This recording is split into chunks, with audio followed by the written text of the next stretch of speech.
이 심폐소생술을 하는 심장마비라는 환자들이 걱정하는 부분이 결국은 머리 뇌거든요. 네. 피가 이렇게 제대로 순환이 안 되면 5분만 지나도 이제 머리가 손상이 돼요.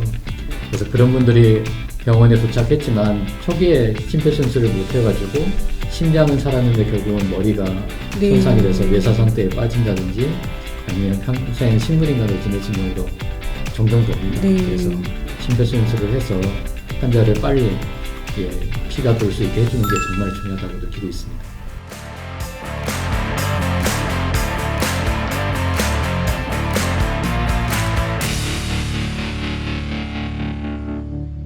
그러니까 심근경색은 뭐 몇 분 안에 병원에 도달하지 못하면은 앰뷸런스에서 갑자기 급사를 하기도 하고 굉장히 젊은 분들도 돌아가실 수 있는 굉장히 위험한 병이라고 알고 있는데요.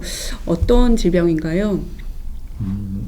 일단은 심근경색증이라는 질병은 꼭 앞에 붙는 말이 급성입니다. 네. 예, 그래서 이거는 사람의 목숨하고 관련되어 있는 급성 질환이기 때문에 급성 심근경색증 이렇게 보시는 거고요. 서두에도 이제 제가 말씀드렸던 것처럼 심장 혈관이 갑자기 피도로 콱 막히는 병이거든요. 그러면 피가 잘 흐르고 있던 혈관으로 꽉 막혔으니까 피가 안 가니까 그 다음에 있는 심장 근육이 시시각각으로 계속 죽어가고 있는 겁니다. 그래서 심장내과 의사들이 주로 사용하는 격언이랄까요? 시간이 꼭 심장 근육이다. 그래서 이분이 몇 초, 몇 분이 막 지나갈수록 심장 근육이 죽어가기 때문에 그것 때문에 사람이 죽을 수도 있고 살더라도 심장 근육이 많이 죽어가지고 나중에 심장 기능이 제대로 안 돼서 고생하는 심부전 상태에 빠질 수 있거든요. 그래서 그 때문에 중요하다고 생각하고 있고요. 저희 나라에는 그 전국에 있는 대부분의 종합병원, 대학병원에서 24시간 동안 그 대기를 하고 있습니다. 네. 그래서 심근경색증 환자가 생기게 되면 항상 나와서 60분 이내에 치료해 주겠다. 그런 목표를 가지고 24시간 대기를 하고 있기 때문에 환자들이 자기가 심근경색증, 가슴이 아파서 너무 견딜 수가 없다. 그러면 절대 참아서는 안 되고 빨리 119에 전화해서 응급실로 빨리 오셔야지만 그런 심장을 구할 수 있는 치료를 받으실 수가 있겠습니다. 네. 그래서 말씀 들어보니까 초기 대응이 정말 중요한 것 같습니다. 그래서 혹시 뭐 이 방송을 보시는 분들이 만약에 그런 나 아니면은 뭐 주변의 가족이라든지 실제로 뭐 지하철 이런 데서 갑자기 쓰러져서 가슴을 잡고 있는 그런 분들을 보았을 때 어떻게 하면 될까요?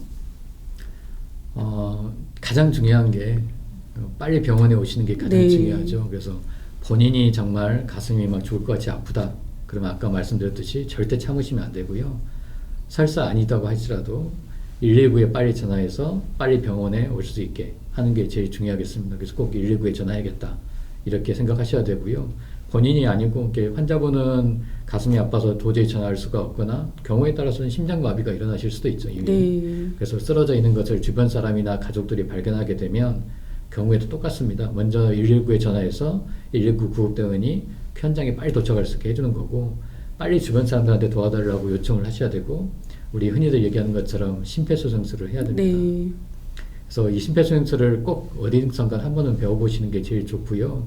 요즘은 일하는 직장이나 학교에서나 또는 교회에서나 이런 여러 단체들에서 심폐소생술 교육을 해주고 있으니까 뭐 꼭 본인뿐만이 아니라 본인이 같이 있는 동료라든지 특히 이제 가족을 살릴 목적이라 그러면 꼭 심폐소생술을 배워보셨으면 좋겠고 만약에 그런 데서 찾아볼 수가 없다, 배울 기회가 없다 그러면 요즘은 워낙 그 유튜브나 이런 인터넷 매체가 잘 돼 있지 않습니까? 네. 그래서 거기 심폐소생술 이렇게 검색을 해보시면 우리나라 심폐소생학회라든지 심장학회라든지 여러 그 단체들에서 심폐소생술을 하는 방법을 자세하게 보여주면서 설명을 해주고 있습니다.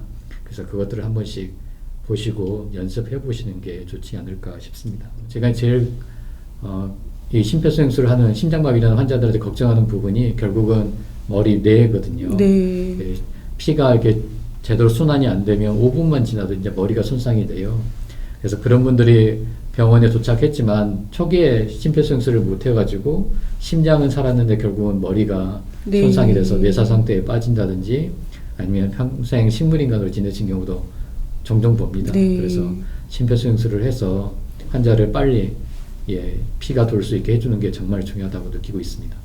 아까 그 협심증과 급성 심근경색이 있을 때 조금 몸에다가 관을 넣어서 하는 정확한 검사에 대해서 조금 말씀해 주셨는데 그 관상동맥 조영술이라는 검사에 대해서 좀 더 자세히 듣고 싶습니다.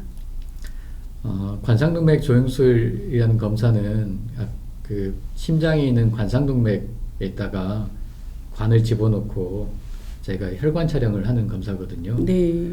그 엑스레이로 우리 몸을 찍어보면 기본적으로는 뼈만 보이지 혈관이 보이지는 않습니다.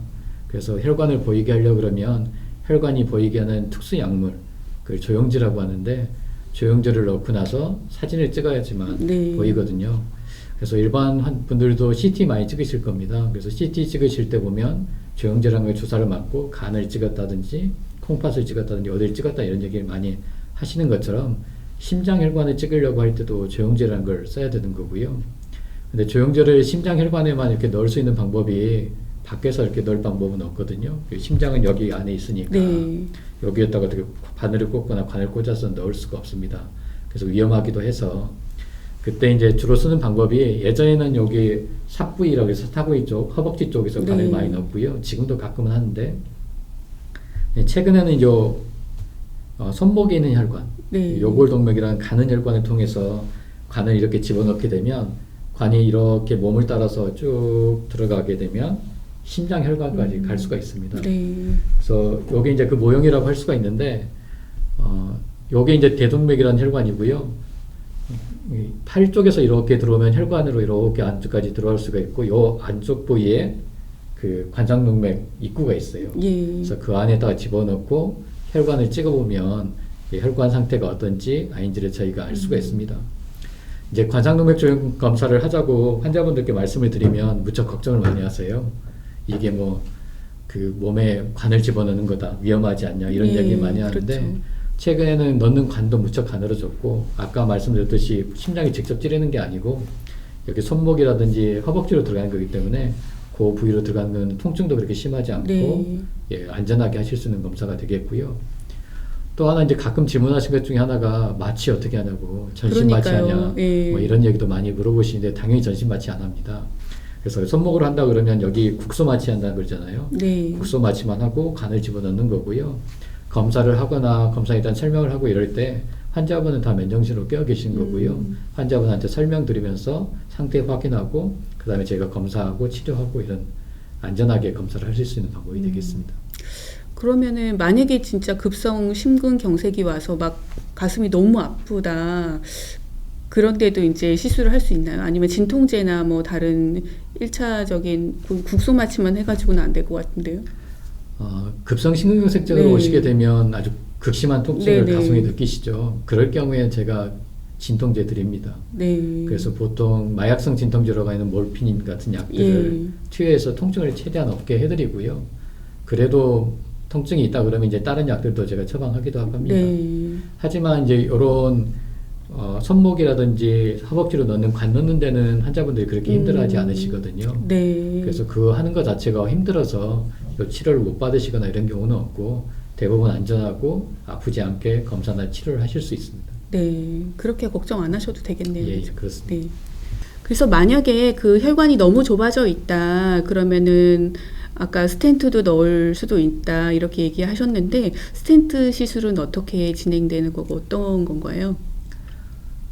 스텐트 시술은 혈관을 넓히는 일종의 스프링 이렇게 생각하시면 됩니다. 네. 그래서 처음에 이제 혈관 안에 집어넣을 때는 이렇게 쪼그라져 있는 상태로 있다가 제가 풍선을 부풀리면 요게 이렇게 부풀어 오르거든요. 네. 그러면 요 부풀어 있는 상태로 혈관 안에서 버티고 있기 때문에 혈관이 다시 좁아지지 않게 하는 일종의 스프링 이렇게 생각하시면 되고요.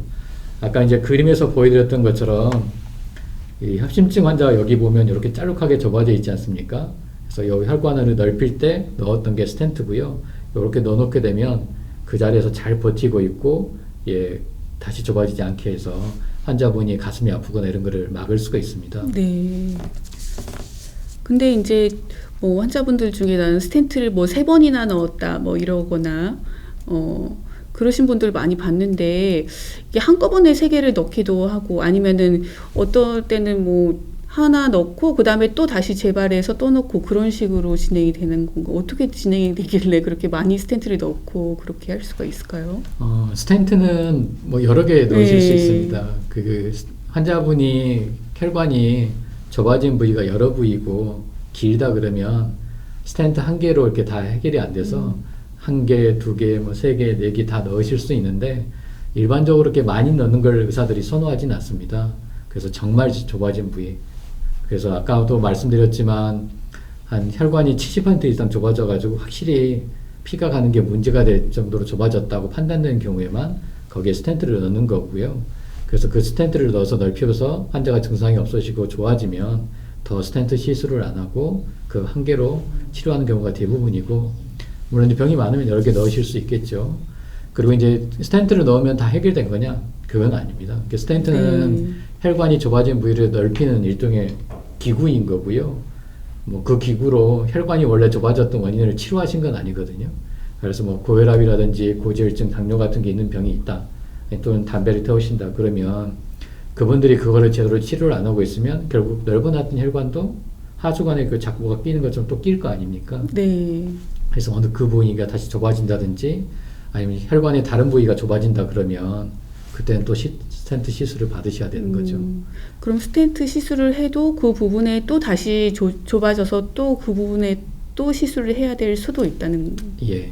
거죠. 뭐 요즘은 그 스텐트가 워낙 좋아졌고요. 또 스텐트에는 혈관이 좁아지지 말라고 이렇게 특수 약물 같은 걸 붙여놨어요. 네. 그래서 옛날보다는 다시 좁아지는 확률이 무척 줄어들었습니다. 옛날에는 15%라 그래서 10명 하면 한 1년 내지 2년 뒤에 1명, 2명 정도가 다시 재시술을 받으신 경우가 네, 많았고, 최근에는 10명 하면 1명 안쪽입니다. 그래서 거의 그런 경우가 없는데, 그래도 환자분이 관리가 안 되시면 혈관은 다시 좁아질 수 있는 거고 재시술 하시는 경우가 왕왕 있습니다.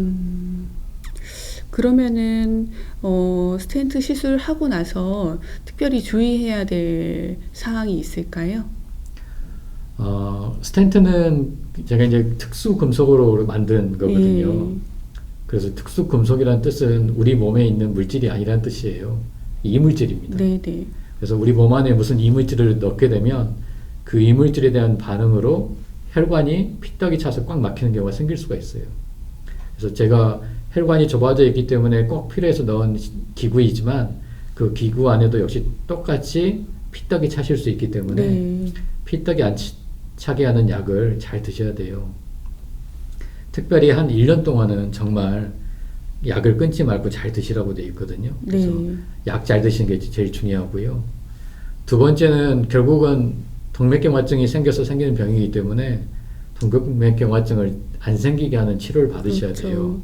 그래서 그 치료를 하는 거는 담배 태우신다 그러면 당연히 금연하셔야 되고요.